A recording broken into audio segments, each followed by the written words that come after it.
at the crossroads of this world and the spirit realm, because Aboriginal beliefs touch on the vulnerability of Mother Earth and praise their Maker. Today's world is very fast-paced, and there's many aspects that I love, like my BlackBerry, but I do crave the quiet space of my thoughts. It's the place where I dream, my place of revelations, you might say. Also, I want to say that I want to be affected by life. I want to feel its emotions as I explore my world. As an artist and a poet, I use intuition, imagination, and emotion while sculpting my stones to either lead you to unearth an emotion that touched you at some point in time, or to lead you into an entirely new landscape. Though we live in a society where many of the things we buy are mass-produced, we seldom know who the artist was. When you buy from an artist that you've met, you've shared a story, it captivates you, and that sculpture will never become meaningless. In a few moments, I'll share some of my stories with you. What I sense, either through my intuition or imagination, we can all share. My stones are quite simply put, visual messengers that speak to each of us of our own connections with Earth and with life. I remember a woman looking through the gallery window at reflections. It was a piece that I had here, and she could see in the stone, the back of her husband that she had recently lost. She approached me. I was a bit awkward at the time because she wanted to know what I was feeling when I was sculpting this stone. And it's kind of embarrassing to say, well, I actually felt like I was rubbing the back of a man as he was up on his forearm. At that point, she looked at her friend and she said, "Isn't that what I told you outside, that was Brian's back?" She made me cry. She really made me cry. You know, I think that's pretty powerful. Sculptures are emotions attached to memories. You know, I think my life was like that drop of mercury that splatters and keeps breaking up into smaller and smaller pieces, and they're really hard to bring back together again. I was painfully shy as a child, but shyness really is a gift of time, a gift for me to develop my world. Sight and touch, not math, as some will attest to, dominate my world. I was always at a loss for words that would express what I wanted to convey. I could write, I could dream, I really tried to listen and to remember, but I was always at a loss to pass on what I felt or what I heard. I found that the world and I were at odds. To my mind, beauty was not perfection. I collected broken seashells. I ran my hands over rough bark and ridged pebbles. I loved rusted screws and bolts. I always carried them around in my pocket as a child. If you look carefully at rust, the patterns are beautiful. Texture made my fingertips come alive. My world was a tactile one, and it existed way beyond words. While human language seems inadequate to express my ideas, my poems do give you insight as to what was happening in my head while creating. I always say that my art comes from silence. When I finish a sculpture or complete a poem, I'm always astonished that I had a hand in their creation. I feel somehow I have traveled far beyond me, perhaps like my ancestors on their vision quests. Once I found sculpture, I came to the conclusion that texture and form didn't really need me speaking to have impact. With my poetry, my art, my hands, everything came together in a cohesive manner. I read something very recently that struck a chord with me. Art can die in the mouth of reason. Wow, that is so true. Don't overthink or intellectualize abstract sculpture. Reach out, touch it with your fingertips. Allow yourself to caress the stone and become involved in its mysteries, its movement, its grain. Allow it to become involved with your reality. Read the poem. Let time slow and move into the work. View a sculpture as a symbol or an interpretation of life. Buy sculpture from the heart with heart. It's a personal choice. Respect the initial response of your senses to the sculpture. I learned early on, when I fell in love and bought a piece of artwork I could ill afford. It has stood the test of time. Here we are years later, and every time my eyes fall across it, I smile. It was a great purchase. Stone is very seductive, and its movements are sensual. It's three-dimensional, so every time you look at it from a different angle, you'll discover a hidden detail. My sculpture is a promise. There is more to be discovered. Sculpture makes the statement that there is a difference between occupied and unoccupied space. It adds depth and a sophisticated touch to an interior. It makes the space difficult to ignore.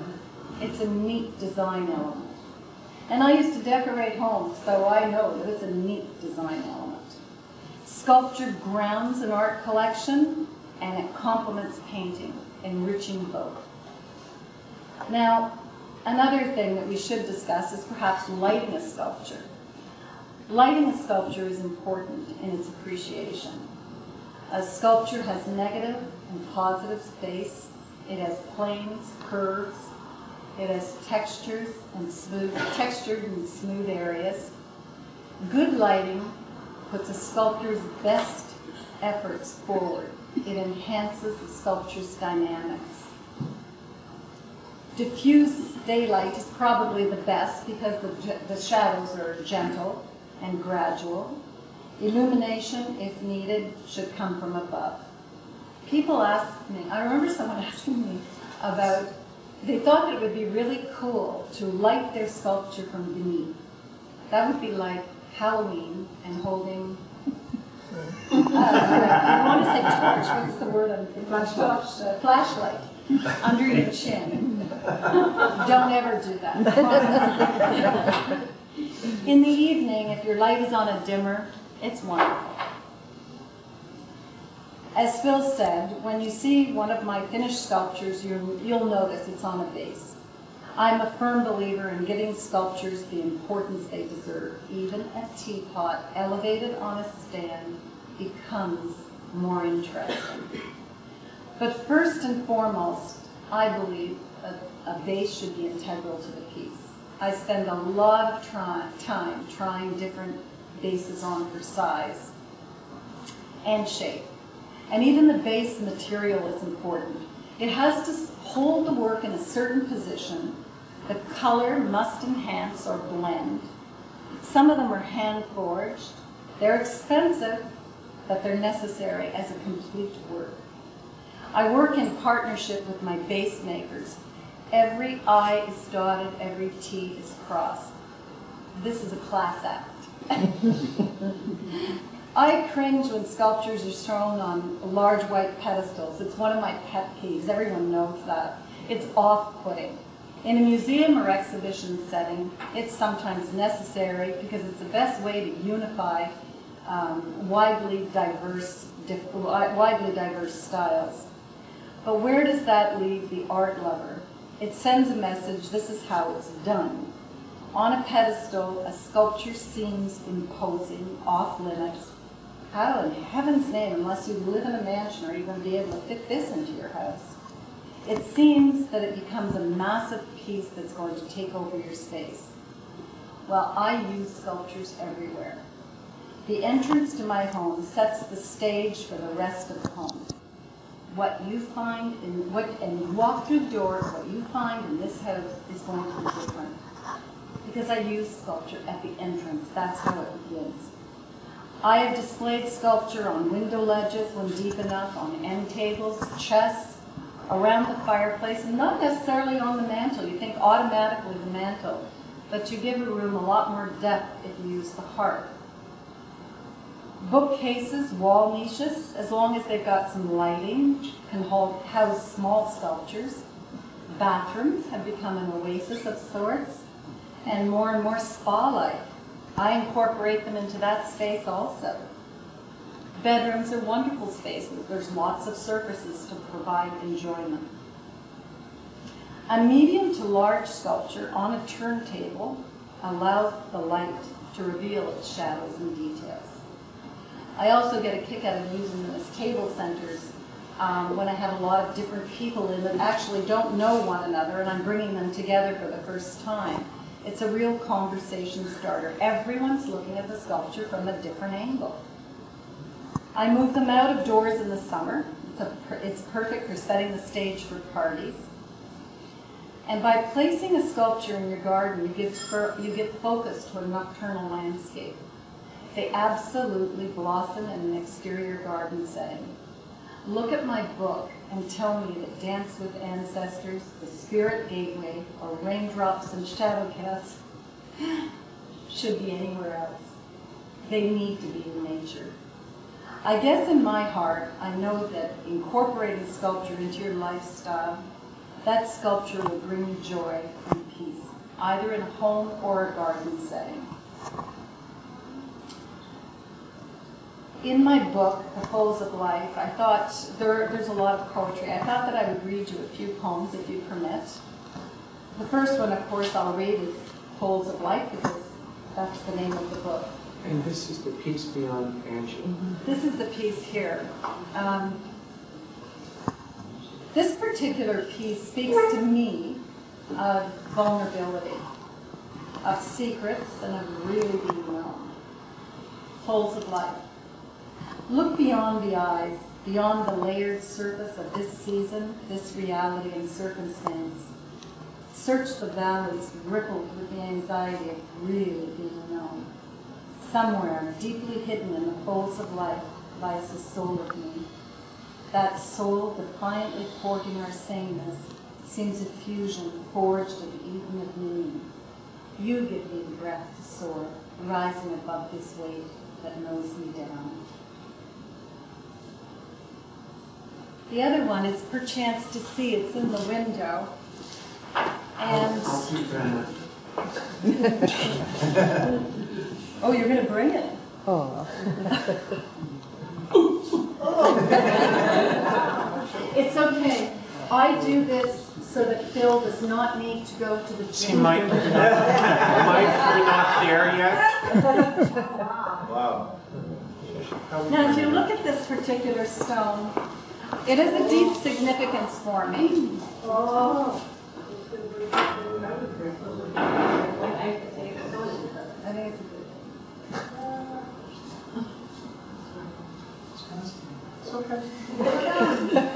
Are you insured? Put it at the joint of the table.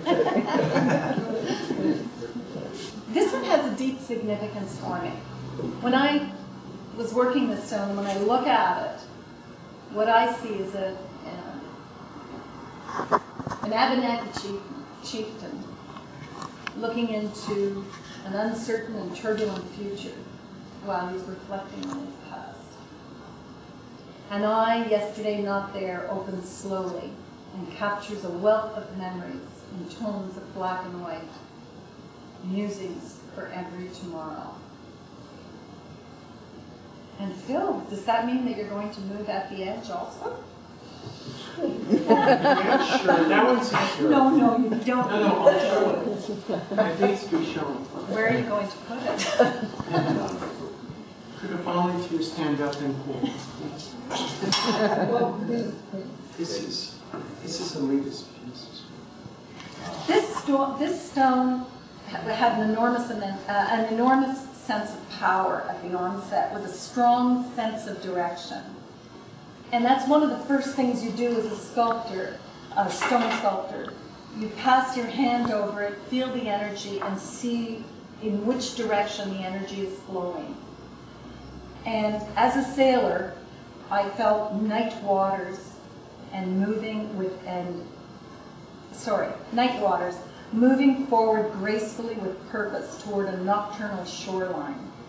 And sailing at night, we're sailors, you feel anonymous.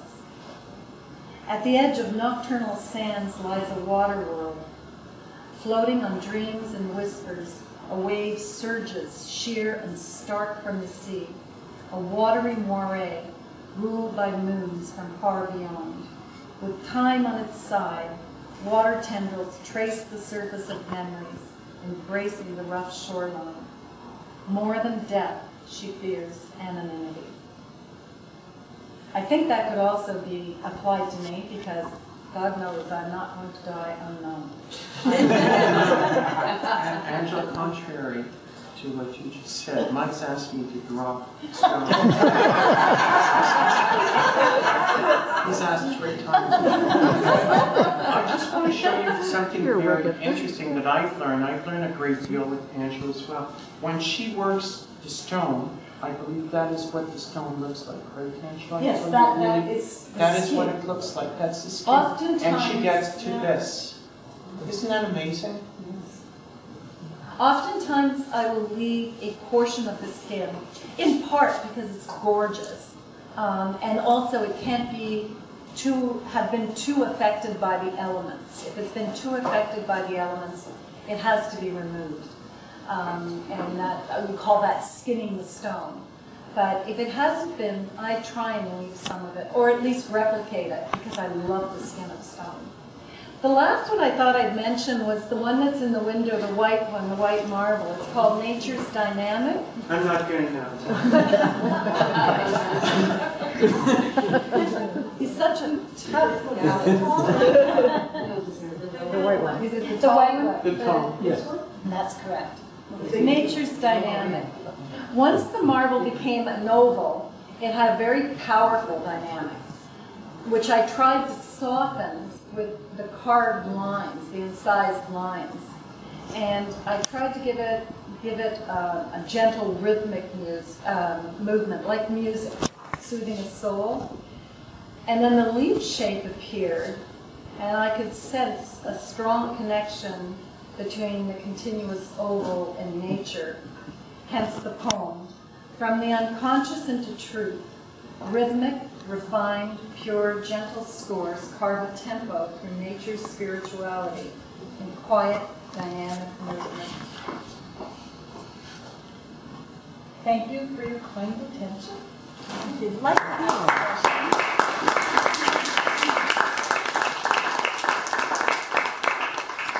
Sorry, I do have to read a little bit because I really have trouble concentrating. I think I mentioned that to someone this evening. So if you have any questions, I'm happy to answer them, or unless you'd like to do it at the end. No, this is a good time. So any questions you have about... Where do you get the stone from? I get the stone from usually Randy Ziver out west in Vancouver. He sources them. He goes all over the world. And so I buy a lot of stone from Randy. Sometimes stone is given to me. A sculptor is no longer using stone or has discovered it's not a stone that pleases them. And so that's another way of getting the stone. I have it trucked here, usually about 2,000 pounds at a time. And I just recently brought in 1,000 pounds of basalt and black lightning marble and various black stones. I have all of a sudden become enamored with black stones. So where do you keep the stone? Is it in the back garden? No. I have a studio in the industrial park in Canandaigua Park. Okay. So it's there. Do you tend to work on just one sculpture at a time, or do you work on multiple pieces at the same time? No, I work on one sculpture at a time. I think when I start a stone, that stone speaks to me. And when it's finished speaking, I'm finished with stone and I move on to the next one. And I choose them by passing my hands over the stone in a studio. And I can feel the energy coming from the stone. And that's the stone that I choose that particular day. That's the one that I'm working on. No, one stone at a time. And does the stone let you know when it's finished? Actually, it does. I will tell you, there was one downstairs that I had a massive fight with. I really, do you know, for once in my life, I decided that I had something in my mind, and that's what I was doing. And there was no way. That stone continued. I remember being very upset, and I thought, I am going to, you know, I don't think I can say that I've ever had a sculpture that I thought was ruined. But this particular, I thought, this is it. I've just ruined this beautiful piece of marble. And go downstairs and take a look. It's called Seawater Swell. It is gorgeous. And the stone became what it needed to become. And I let the stone be. I let the stone be. I think the stone, every stone, I believe the souls of ancestors are within the stone. You know, we say ashes to ashes, dust to dust, and I think that they become stone, and they have one more thing they need to say. Angela, I should tell you, that stone speaks to me every day. And it tells me stories you've done to it. It's getting more comfortable. Other questions you may have about sculpture? Angela, when you work on your stones, do you break them down to size, or are they broken beforehand? I mean, they must be huge slabs. Some of them are. I just brought in, as I said, that 1,000 pounds, and I had a piece on my workbench that Michael struggled to get up there, and I looked at it, passed my hands over it, and realized, no, it needs to be split. And I remember coming home and saying to Michael, I have to split that stone. He says, what? After I got it up on the workbench? But yes, I will split them. And this, what you do is you drill holes, you put wedges in along, you know, space them equally, and then you tap them, and you keep tapping them and let them rest, and then split. You know. Yeah, Angela, you talked about this stone speaks to you. What is it exactly? What do you feel and what do you think when you... Yeah, I think I shouldn't probably use the word it speaks to me. I've often said too, I hear words.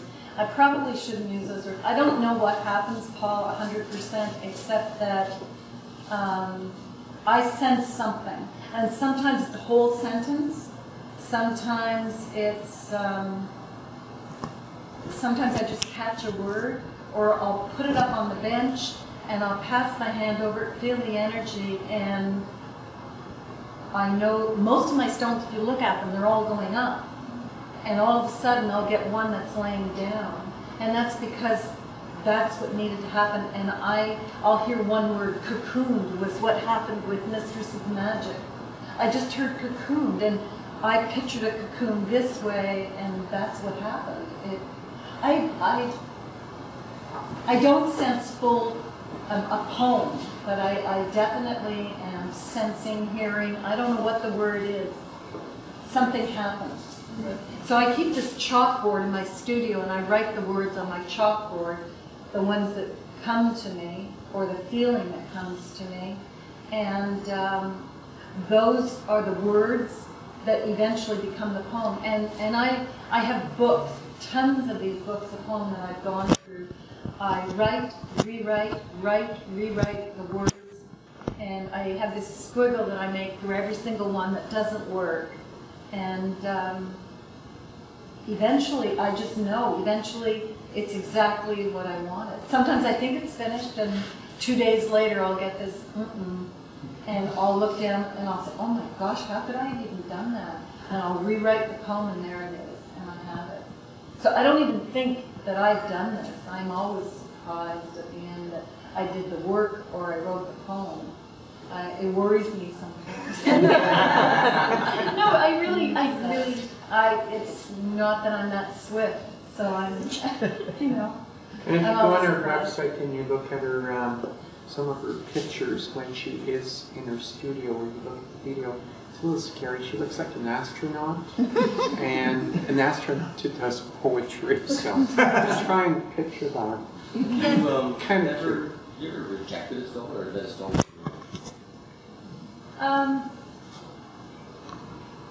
Actually, I did recently.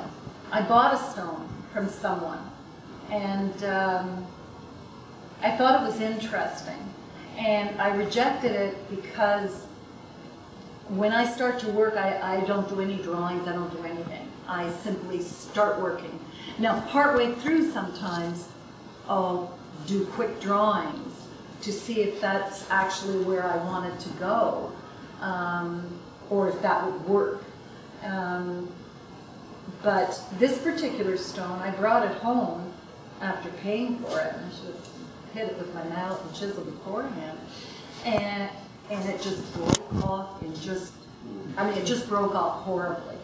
And I actually think now that it wasn't natural granite. I think that it was compressed marble.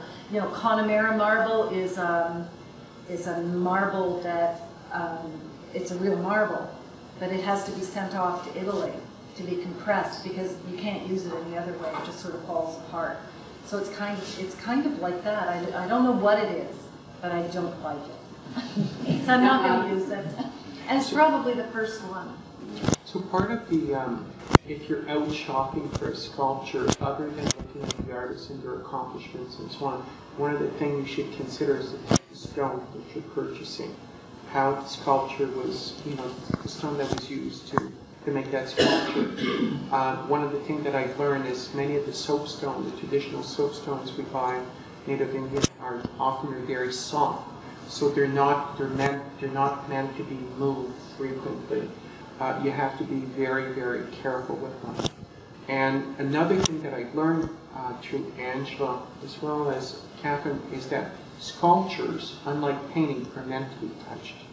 So when people come to the gallery, I encourage them to touch the sculptures, providing you don't have rings on. Just you know, I remember there was a lady, actually was fake to black. She came in, she couldn't let go of that sculpture. So it's been touched before, you guys, you know, that sculpture many times. And she said, I don't know what it does. When I touch the sculpture, it makes me feel different, like I feel I remember that. The stone was over there in the window. And she couldn't let go of it. So, you know, it's very interesting. So sculptures are meant to be touched. Of course, if you end up in the National Gallery of Canada, don't start touching the sculptures. And don't tell them I told you to touch them. You're on your own at that time. But if you come to the Gordon Harrison Gallery, we do encourage you to really feel the sculptures. A few more questions for Angela? Do you work in silence, or do you work with yes, I work in silence most of the time. I mean, I'm sure that because I wear because I'm wearing a lot of equipment. Because I want to. Oh. What happens is I want to be careful that I don't do anything to my health. So I wear a respirator, I wear goggles, and I wear ear defenders. But when you get to the polishing stage, you super connect with that stone. At that point in time, I don't need anything on. And I have classical music playing in the background. I find it very relaxing. And I don't know, just the combination. I just really connect with the stone at that point in time. It takes about 40 hours of polishing. So you're sitting there and you're just going in small circles. Which this is astronaut. Verlaeckt Clark. Oh, you didn't. What amazes me about your work is that you make it look soft. It flows. Yeah, I make it. It's like plasticine. It looks like you used your fingers to create the flow. Yeah, it's just amazing. I feel softness. I really like movement, and you'll often notice there'll be 3 lines. I don't know. I like to do that. They're my marks. But it's this soft. You almost feel like it's not. Well, the soft look comes at the polishing stage, because initially when the cuts are made, they don't look that soft. It's after a lot of work. Like you get it you make the marks in stone, and then my work look ethereal. I try and, you know, give the stone importance, to make it look light. That's something I do try and do, and I do sort of take that as sort of I guess the technical skill that comes into play, you know. Well, this piece looks organic, actually all of it looks organic. Oh, nice, thank you. And that's called folds of light. That's folds of light. Okay, when I looked at that, you may not like this, but what I'm thinking of is female vagina. Oh! Yeah, I thought the same. Yeah. But there is no right and wrong in abstract art. You know, you really should, it should be whatever you want it to be. All I do when I write my poetry is to give you sort of, this is where I was in my head. I was feeling terribly insecure when I did that. That was last year. I was feeling terribly, terribly insecure. And I think that we're all, you know, it happens to all of us. We feel insecure, we feel vulnerable, something happens. And I just give you a jumping off point. You can think whatever you want. It's, So, no, but that's what just makes to it change your the work. subject, so before we move on to our next I hope this does not remind you of anything, but the sculpture behind this is not for sale because it belongs to David, and it's in his garden, well protected from the winter. So, and garden is, David is a great collector and appreciator of Angela's work as well. That was in progress, right, Astronaut? Yep. Clark? It Yes, was, okay. it was. So we're going to take a break. We're going to take about 5-10 minute break. There is a little bit of red